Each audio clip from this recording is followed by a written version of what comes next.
You did mention right before that last explanation that there were problems with pursuing efficiency for efficiency's sake. What are some problems in that?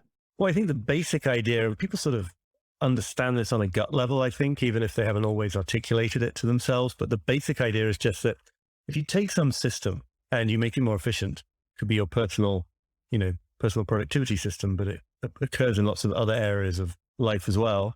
If you make it more efficient without concern for any other kind of guiding value, you're not particularly trying to achieve anything except more efficiency. What happens is the system attracts more inputs and sort of lower quality inputs. So the way that I would say that in the concrete terms of work, say, is like, if all you do is try to get more efficient at work, you're going to find yourself busier, and you're going to find yourself busier with less meaningful stuff.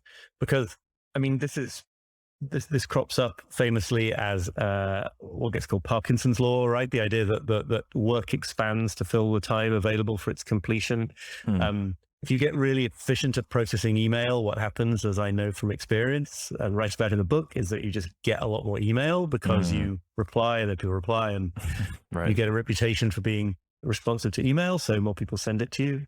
If you're working in like an office job and you get a reputation as being the person who can dispatch a project in half the time of anyone else, well, you're going to get a ton more projects to deal with.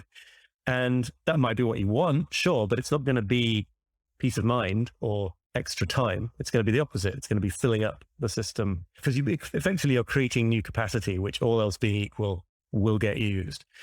Right. A good analogy that people are aware of is this idea of induced demand in traffic, right? So that they sometimes put an extra lane on a freeway to try to ease congestion, and then that makes that route more attractive to more drivers. Right. So more cars come and use the route, and then in the worst case, the congestion is just as bad as it was. It just takes an extra lane of congestion. Yeah.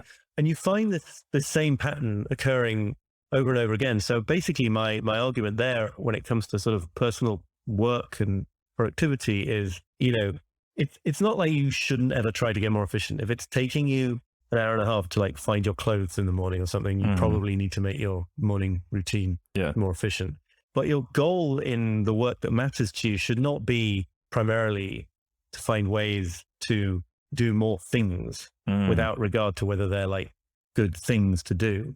What it actually needs to be, I think, and that's certainly been the case for me, is it actually needs to be a kind of tolerance of the anxiety of not doing things. So it needs to be like, okay, I've got tons of email and needing answers, and there are 50 projects, maybe that's an exaggeration, that strike me as really meaningful ways that I could use my day.